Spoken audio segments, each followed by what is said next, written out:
trataremos do crime de dano.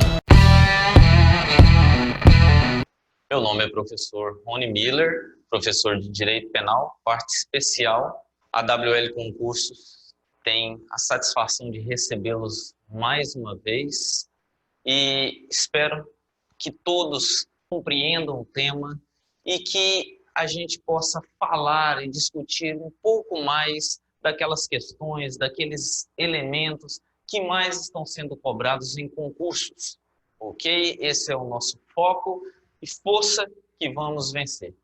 Passaremos por todas essas dificuldades e ao final o êxito será todo de vocês, ok? Um grande abraço, então vamos lá. Trataremos hoje do crime de dano. A que se refere o dano? O seu tipo penal previsto no artigo 163 do Código Penal descreve para nós o seguinte: destruir, inutilizar, deteriorar coisa alheia. Então, de cara, nós já temos um pequeno diferencial.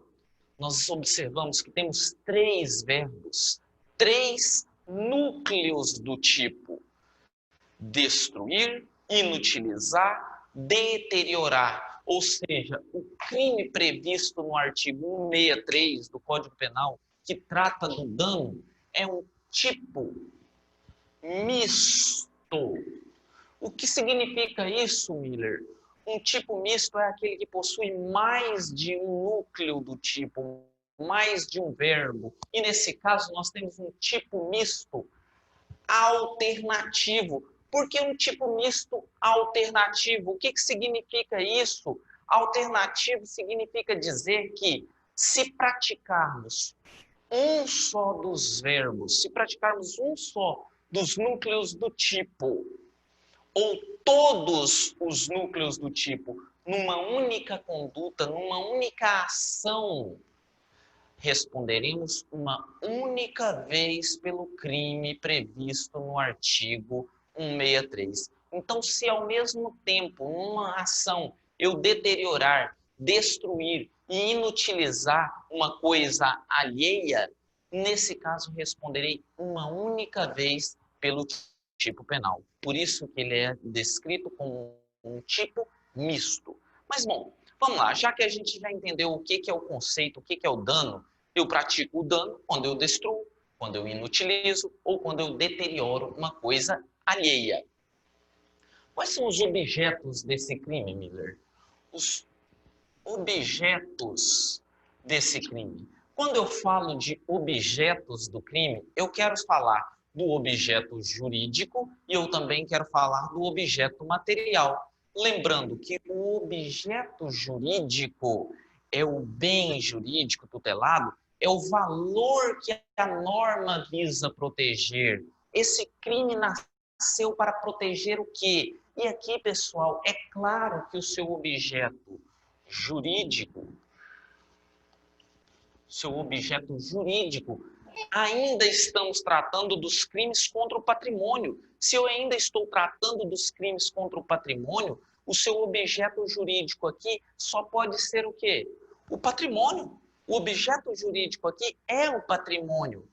Diante dessa conduta de destruir, inutilizar ou deteriorar uma coisa alheia, eu estou diante de quê? Mais uma vez, do patrimônio das pessoas, físicas ou jurídicas. Então, o objeto jurídico aqui trata-se do patrimônio.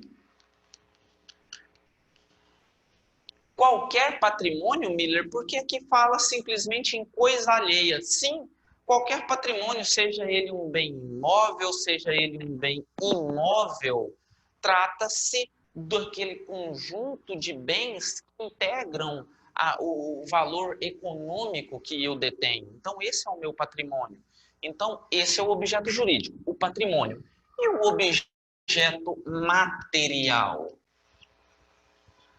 E o que é o objeto material? Lembrando, é uma pessoa ou uma coisa sobre qual recai a conduta criminosa. A minha conduta criminosa ela é dirigida para essa pessoa ou para essa coisa. Então, o objeto material é uma pessoa ou uma coisa para a qual eu dirijo a minha conduta criminosa. E a minha conduta criminosa, no caso do crime de dano, é dirigida para o quê? Para uma coisa alheia. Então, tem que ser o quê? Um bem móvel ou imóvel, mas tem que ser alheio. Então, o objeto material desse crime nada mais é do que uma coisa alheia, móvel ou imóvel. Eu vou colocar simplesmente o quê? Coisa. Coisa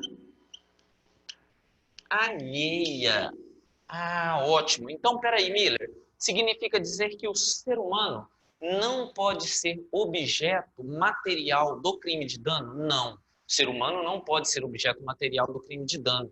Se um ser humano sofrer uma lesão, sofrer uma deterioração, sofrer uma inutilização de um membro, nesse caso, responderá pelo crime do artigo 129 do Código Penal, que trata das lesões corporais.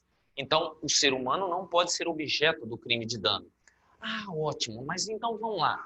A res nullius. Ah, lembram da res nullius? O que significa a res nullius? Res nullius quer dizer coisa que nunca teve dono, coisa de ninguém. Se ela não pertence a ninguém, ela não pode ser objeto material do crime de dano, porque precisa ser uma coisa alheia. Ótimo. A res derelicta. O que significa a res derelicta? A res derelicta, pessoal, ela pode ser a coisa deixada, a coisa abandonada. Ela pode ser objeto material do crime de dano, assim como no crime de furto, ela também não pode ser objeto material do crime de dano. Por que não? Porque esta coisa não pertence a alguém. Ela foi abandonada, ela foi deixada para quem quiser pegá-la. Então, a coisa abandonada também não pode ser objeto material do crime de dano. Aí a gente vem e fala da res desperdicta ou res desperdita. Res desperdita. O que quer dizer a res desperdita? A res desperdita é a coisa perdida.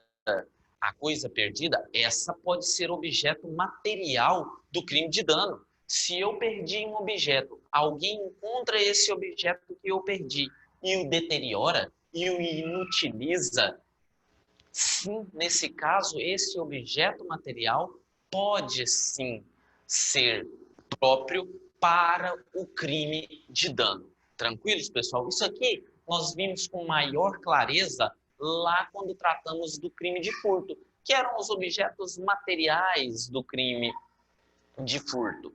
Bom, mas vem cá, eu posso ter como objeto material do crime de furto uma coisa móvel? Posso. É perfeitamente possível que eu danifique, deteriore, inutilize, destrua um veículo alheio. Neste caso, o objeto material é uma coisa móvel. Mas é possível também que eu pratique uma conduta de inutilizar, deteriorar uma coisa imóvel. Sim, pessoal, o objeto imóvel é possível? É sim. É também possível ter como objeto material do crime de dano uma coisa alheia imóvel. Exemplo, destruir, inutilizar uma residência.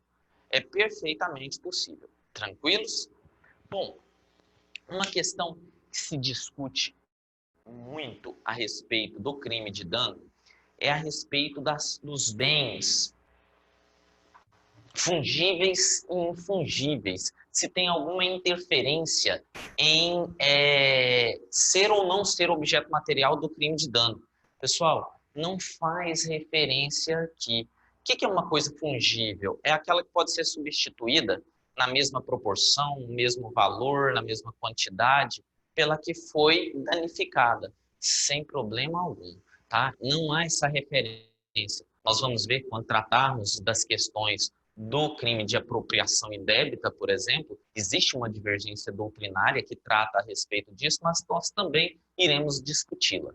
Bom, então não há nenhum problema se o bem é fungível ou se o bem é infungível. Agora, outra coisa que pode pegar a respeito dos objetos, no caso do objeto material desse crime, e eu ressalto, animais.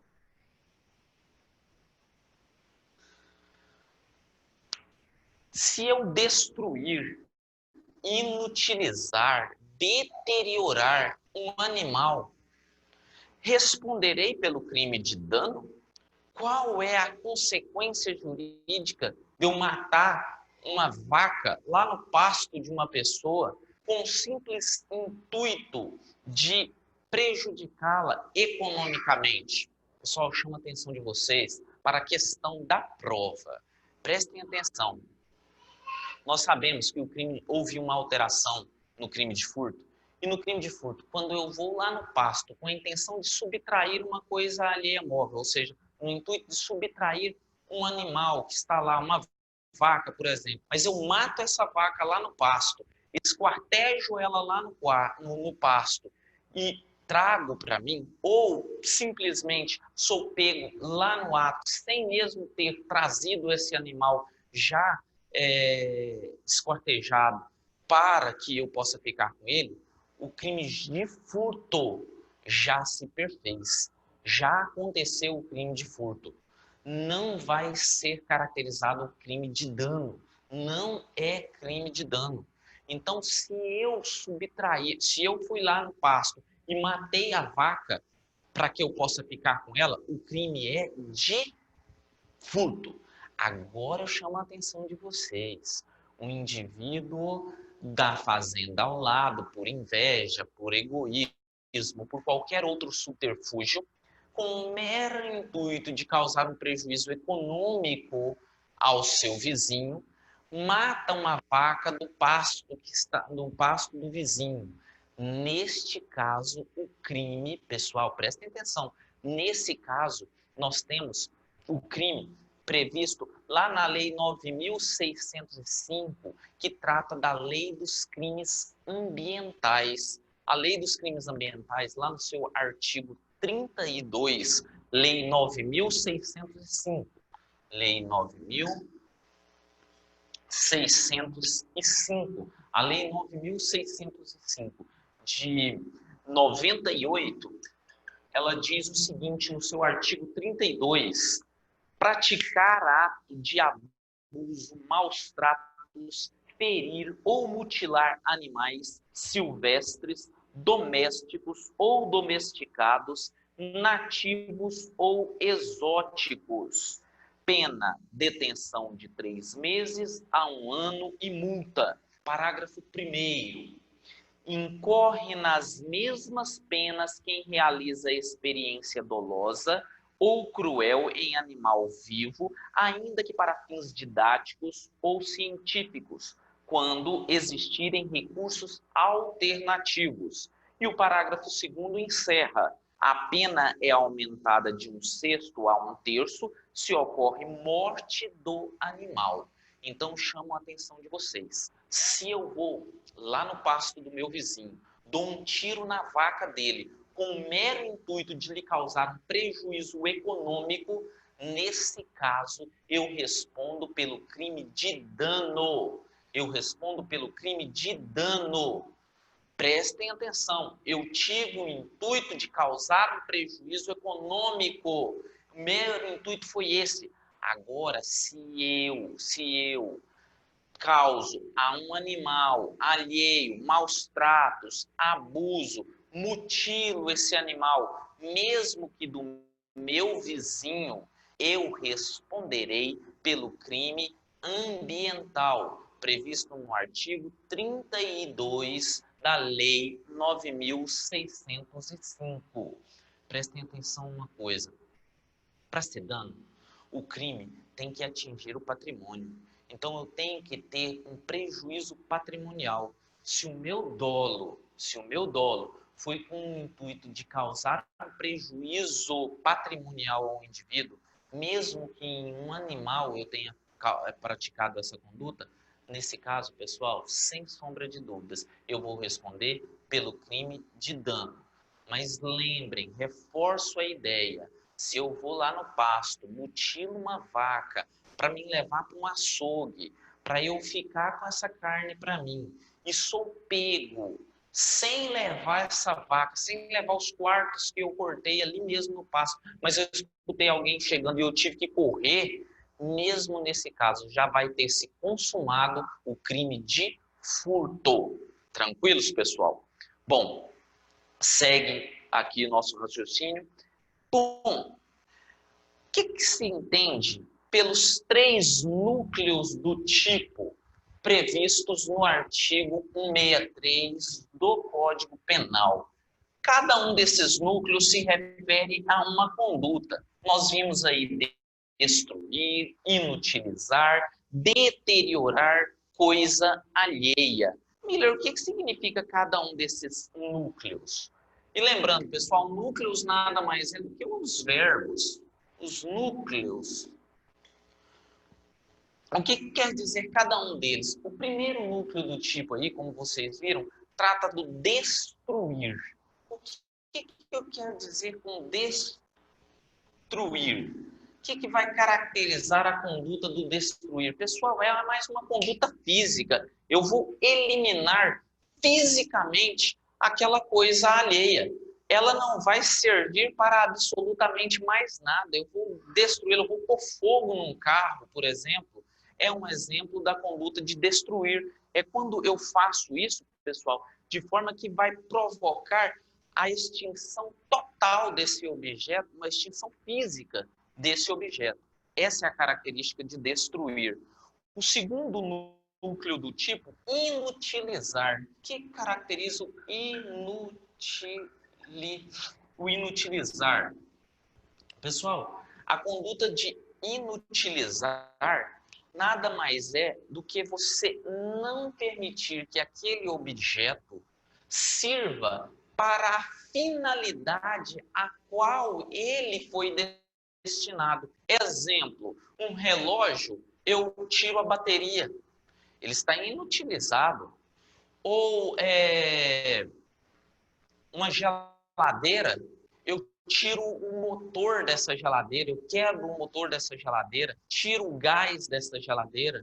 Nesse caso, eu inutilizei esse objeto. Por quê?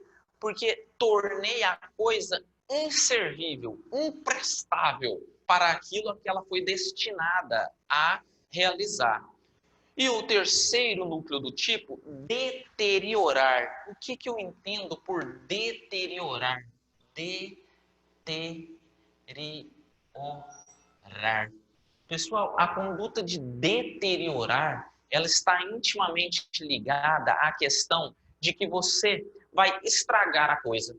Ela vai continuar funcionando, mas não com a mesma eficiência, não com a mesma capacidade com que ela funcionava anteriormente. Ela vai continuar servindo, ela vai continuar funcionando, só que parcialmente. Um exemplo de deterioração da coisa, eu vou até ser mais claro aqui, ela vai ter uma depreciação no seu valor econômico. Exemplo, riscar a porta de um carro. Quando você risca a porta de um carro, você faz com que esse carro se torne menos valoroso. Ele vale menos do que ele valeria. Por quê? Porque ele foi deteriorado, ele foi danificado. Então, esse é um exemplo de deterioração. Aí, pessoal, muita gente pergunta o seguinte: professor, e o esconder? O que vai caracterizar quando eu simplesmente desaparecer com um objeto? O que isso vai caracterizar? Pessoal, quando eu esconder um objeto ou desaparecer, nós temos aqui, nesse caso, uma divergência doutrinária. Nelson Hungria, dos maiores penalistas que a história do Brasil já viu, conhecido como pai do direito penal, data venia, Nelson Hungria, estabeleça que, no caso de desaparecer, equivale a destruir ou inutilizar, mais precisamente ele diz destruir. Pessoal, nós iremos adotar um posicionamento mais contemporâneo. Com todo respeito à Nelson Hungria, nós adotaremos um posicionamento mais contemporâneo, que estabelece o quê? Não se admite em direito penal, não se admite em direito penal a analogia in malam partem. Então, se eu não posso falar em analogia in malam partem, os três núcleos do tipo falam em quê? Destruir, inutilizar ou deteriorar. Então, quando ficar caracterizado esconder, nós não podemos caracterizar ou desaparecer, nós não podemos caracterizar aqui o crime de dano, ok? Bom, Miller, dando sequência aqui, pessoal,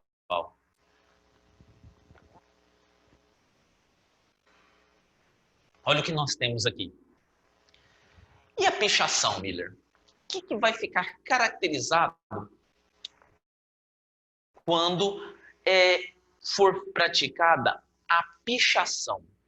Pessoal, existe uma lei própria, a Lei 9.605, nós já falamos ainda, e foi conferida uma redação a essa lei. A redação foi dada pela Lei 12.408.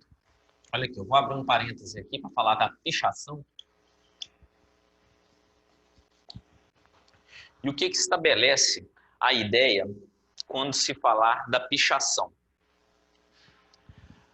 A Lei 12.408, Lei 12.408, essa lei ela é de 2011, ela atribuiu uma redação à Lei 9.605 de 98, que a gente tinha dito anteriormente, e estabeleceu o quê?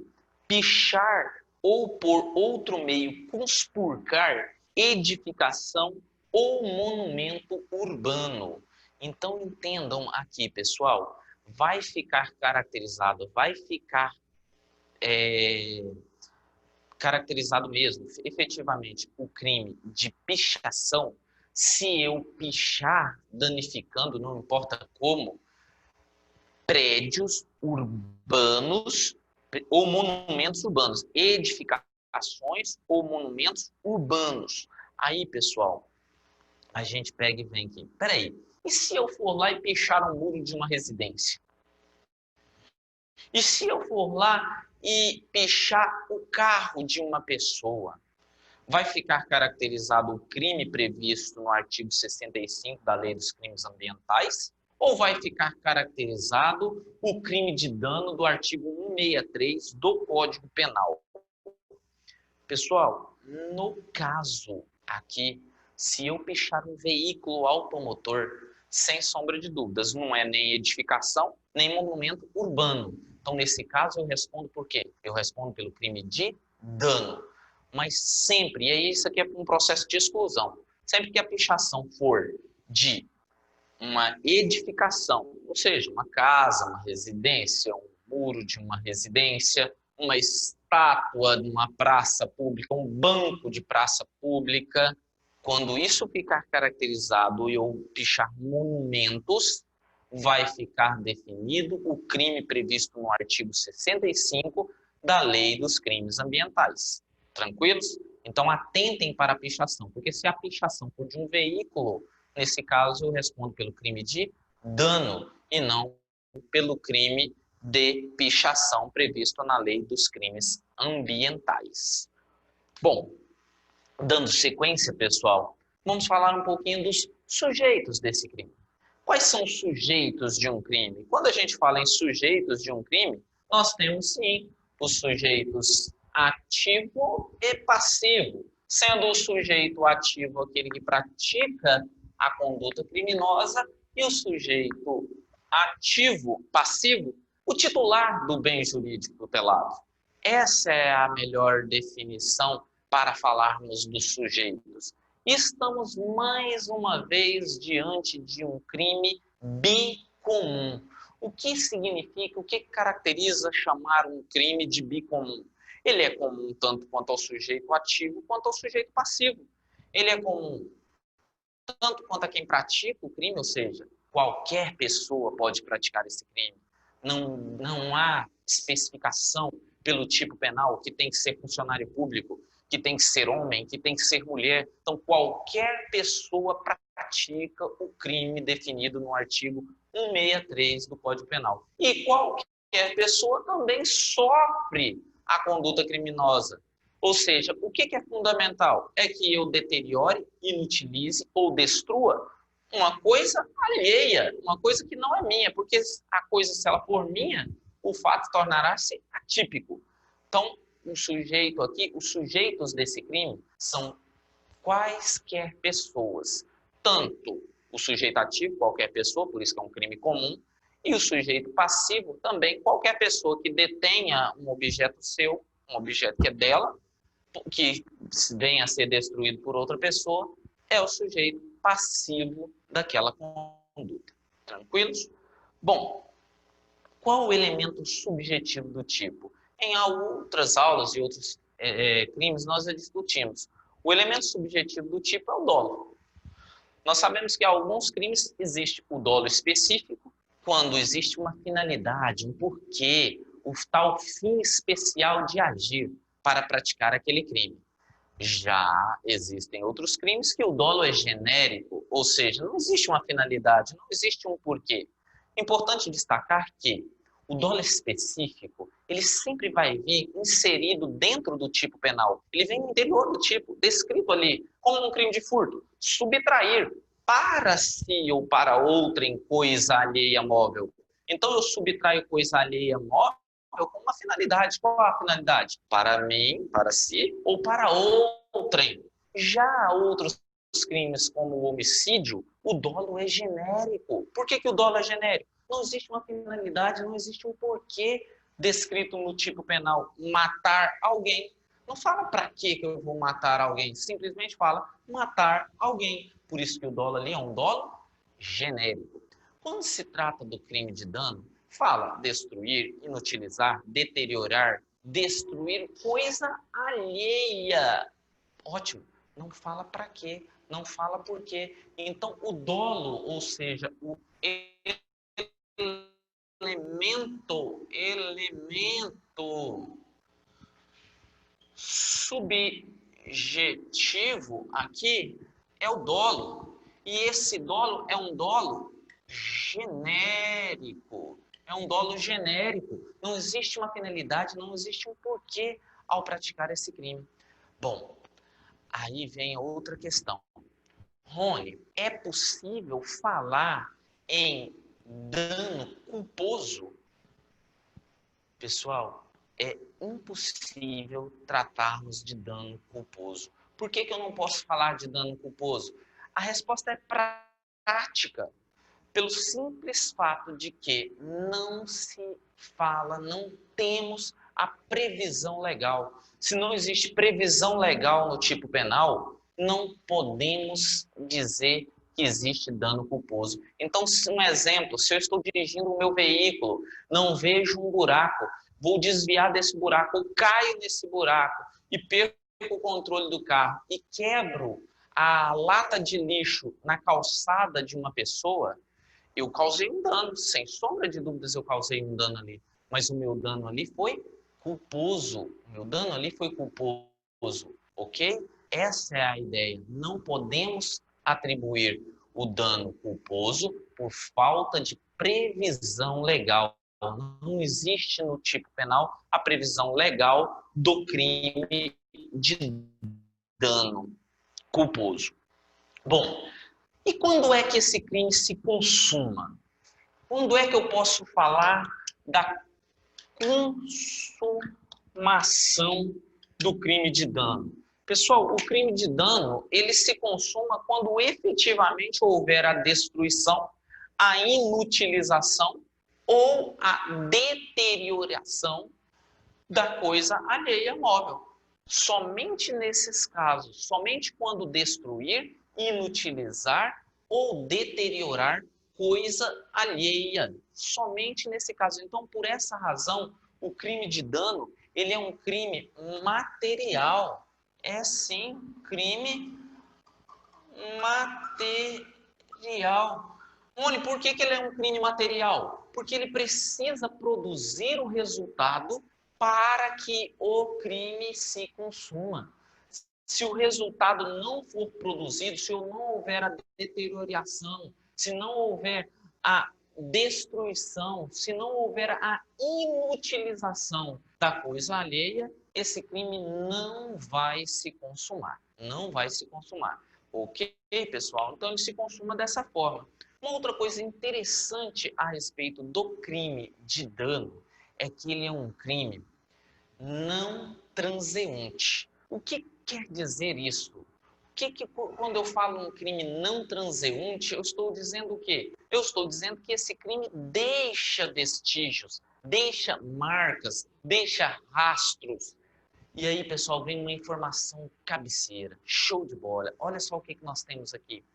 Nos crimes que deixam vestígios, os chamados crimes não transeuntes, existe uma obrigatoriedade. Qual é essa obrigatoriedade? Da realização de exame de corpo de delito, seja ele direto, seja ele indireto. É obrigatório o exame de corpo de delito nos crimes que deixam vestígios, ou seja, os crimes não transeuntes. No caso aqui, é uma causa de nulidade. Então, pessoal, é obrigatório que se faça exame de corpo de delito nos crimes que deixam vestígios. No caso aqui, o crime de dano. Rony, mas você falou da consumação, e esse crime admite tentativa? Nós podemos falar em tentativa de dano? Pessoal, por se tratar de um crime plurissubsistente, ou seja, aquele crime que permite fracionar o intercrimes, que permite que eu veja cada uma das fases de forma separada, cogitação, preparação, execução e consumação, é perfeitamente possível que falemos no crime de dano tentado. Chamo a atenção para vocês. A tentativa no crime de dano será sempre a chamada tentativa branca. Por que, Rony, tentativa branca? Pessoal, porque na tentativa branca ou tentativa incruenta, nessa forma de tentativa, não se atinge um objeto material. Porque, imagine, se eu taquei uma pedra querendo quebrar o vidro de um carro, mas eu errei o vidro e pegou na lata e arranhou a lata ou fez um furinho na lata, peraí, houve o quê? Uma deteriorização desse objeto material. Eu atingi o objeto material, já consumei o crime de dano.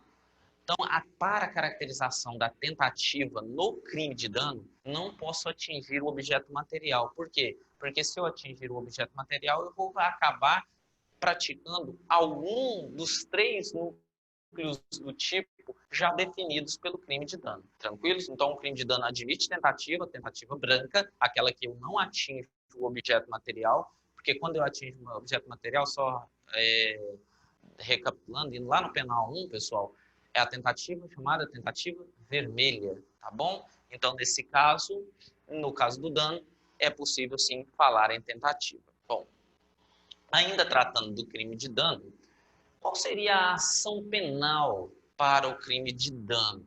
Nós sabemos que o Código Penal prevê, como regra geral, que as ações penais sejam ações penais públicas incondicionadas. Pessoal, quando se trata de dano simples por previsão legal, a ação penal será uma ação penal privada. Isso está previsto lá no artigo 167 do Código Penal. O próprio artigo 167 traz para a gente que, quando se tratar de dano simples, ou seja, o dano previsto no caput, nesse caso nós teremos uma ação penal pública, nós teremos, no caso, uma ação penal privada. Tranquilo? Bom, chega naquele momento da aula que eu gosto bastante, que é quando fazemos a classificação do crime. Eu dou muito valor, muita importância realmente à classificação. Por quê, pessoal? Porque quando se fala em classificação de crimes, nós conseguimos, de certa forma, atingir boa parte daquele tipo legal, daquele tipo penal. Então, eu volto a chamar a atenção de vocês aqui e fazemos essa classificação de forma bem prática, bem rapidinha aqui, e a gente deixa no quadro aqui para vocês, para que depois vocês atribuam os critérios e o conceito daquela classificação que nós temos de forma pragmática.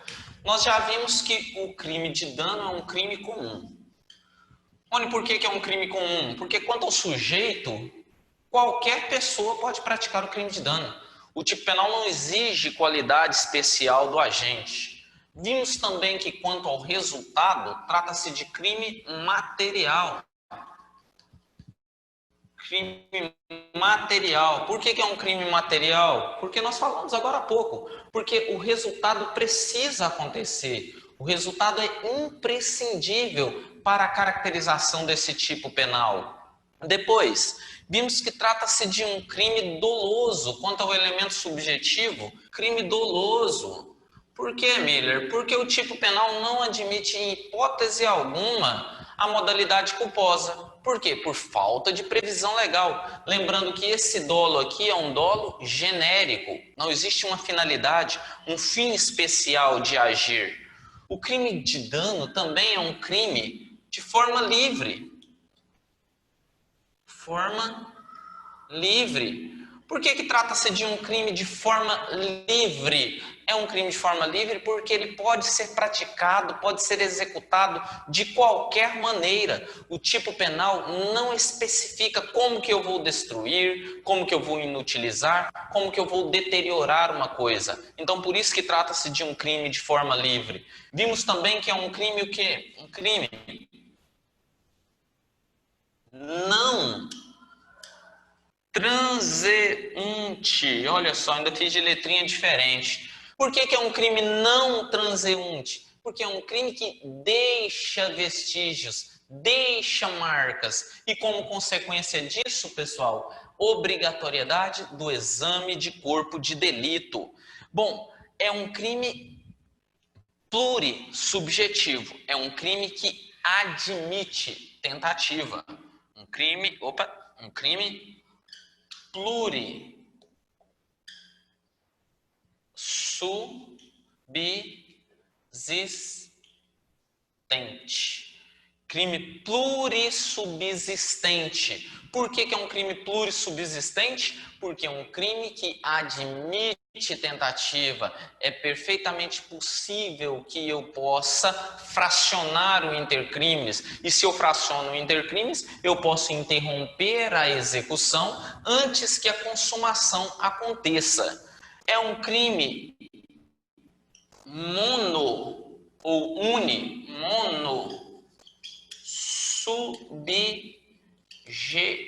subjetivo. Por que é um crime monossubjetivo ou unissubjetivo?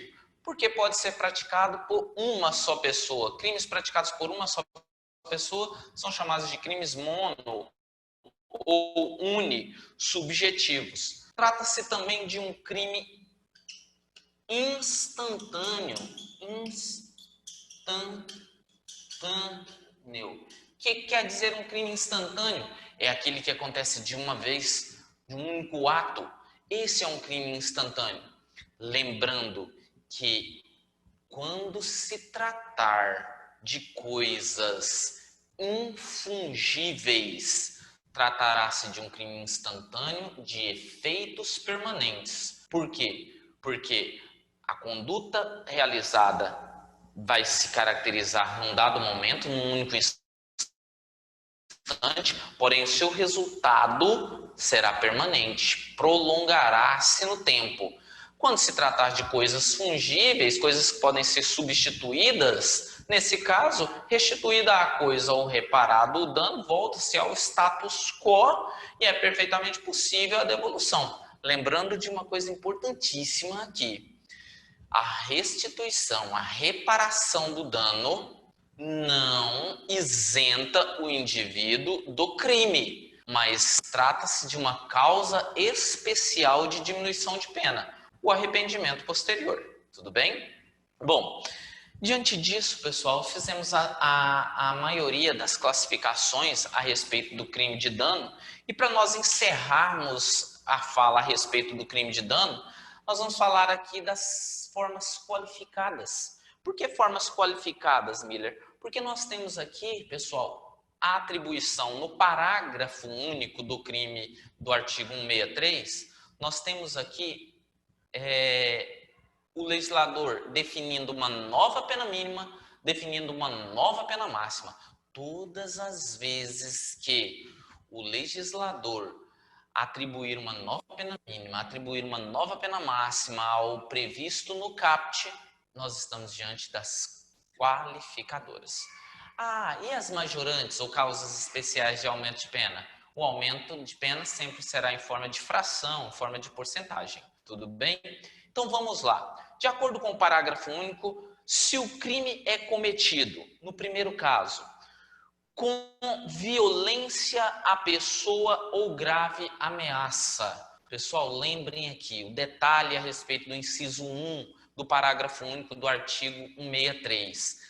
A violência ou a grave ameaça tem que ser contra a pessoa. Não vai caracterizar o crime se a violência ou a grave ameaça for sobre uma coisa. Então, a violência e a grave ameaça tem que ser contra a pessoa. Lembrando que quando isso acontecer, além de qualificar o crime de dano, que vai fazer com que a pena de detenção passe a ser de 6 meses a 3 anos e multa, nós temos o que a doutrina chama de concurso material obrigatório. Anotem isso, concurso material obrigatório. O que é o concurso material obrigatório? É aquele que vai atribuir, além da pena prevista para o crime de dano qualificado, o indivíduo, além disso, vai responder também na proporção que causar pela pena correspondente à violência. Então, se eu, para danificar uma coisa alheia, causei uma lesão corporal grave numa pessoa, eu vou responder pelo crime de dano qualificado e por lesão corporal grave. Tudo bem? Primeiro caso. Segunda qualificadora, com emprego de substância inflamável ou explosiva, se o fato não constitui crime mais grave. Pessoal, nós temos uma norma penal subsidiária, nós temos uma subsidiariedade expressa prevista aqui no inciso 2. Eu só vou punir com o dano qualificado no inciso 2, com o uso de uma substância explosiva ou inflamável, se isso não causar um crime maior, se isso não causar um dano maior. Porque se isso causar um dano maior, eu vou lá para os crimes de perigo comum, que trata do crime de explosão, que trata do crime de incêndio. Aqui, pessoal, um exemplo que eu gosto muito é o fato de você pegar um dispositivo de som, uma caixinha de som, por exemplo, e você joga ela você está brigando ali com alguém e você pega essa caixinha de som e quer destruir ela e joga ela no fogo, na churrasqueira, por exemplo. E por uma eventualidade qualquer, aquela caixinha de som pega fogo ali e estoura. Quando ela estoura, pessoal, você jogou ela ali para danificar, você acaba atingindo uma pessoa também. Mas Rony, isso não foi uma imprudência, uma negligência ou uma imperícia? Pessoal, mas prestem atenção, com o emprego de substância ou explosiva, eu explodi a caixinha de som. E da explosão da caixinha de som gerou um dano a essa caixinha de som, claro, mas que colocou em risco, em perigo, a integridade física de uma pessoa. Não causou uma explosão, não causou um incêndio, porque não atingiu um número indeterminado de pessoas e coisas, mas acabou atingindo uma proporção maior. Então, nesse caso aqui, eu responderei pelo dano qualificado, sem problema nenhum, tá bom? Depois, inciso 3, contra o patrimônio da União, dos estados, dos municípios, de empresas concessionárias de serviço público ou sociedades de economia mista. Pessoal, aqui nós temos atingindo questões onde existe dinheiro público. Então, se eu causar um dano no patrimônio de onde exista dinheiro público, é um macetinho. Para que eu não preciso ficar decorando? Estados, municípios, União, empresas de economia mistas, empresas concessionárias de serviços públicos, só para não ficar decorando tudo isso. Então, onde houver ali uma pitadinha do dinheiro público, nesse caso, se eu causar um dano a esses objetos desses entes, nesse caso, eu também terei a minha pena qualificada. E por último, por motivo egoístico ou com prejuízo considerável à vítima. Pessoal, se eu causei um dano por ciúme, por inveja, por goro contra uma pessoa, esse motivo é egoístico, é um motivo repugnante, vil. Nesse caso, a minha pena também será qualificada. Ou se o prejuízo que eu causei para aquela vítima com o dano causado a ela foi um prejuízo extremamente considerável, com um prejuízo que vai causar um dano muito maior, uma dificuldade muito maior para ela possa se recuperar daquele dano.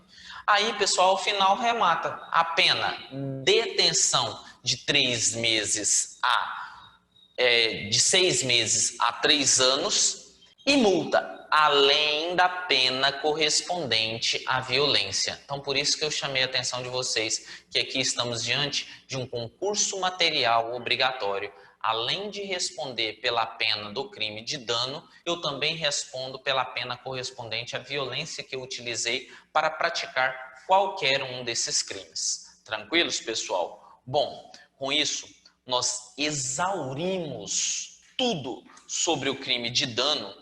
E eu queria, pessoal, antes de encerrar a aula de hoje, não delongando muito, mas acho que dá tempo da gente falar rapidinho da introdução ou abandono de animais em propriedades alheias. Então, quero falar também hoje do artigo 164 do Código Penal, que trata da introdução, abandono de animais em propriedade alheia.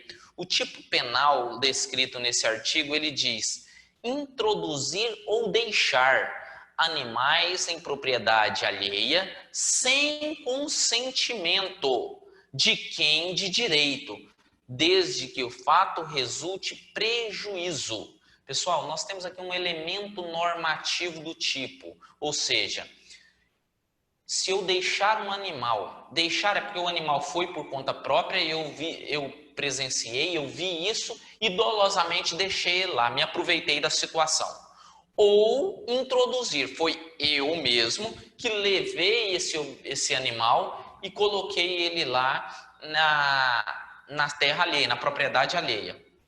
Lembrando que isso precisa causar um prejuízo. Isso precisa causar um prejuízo ao proprietário ou ao detentor da propriedade alheia.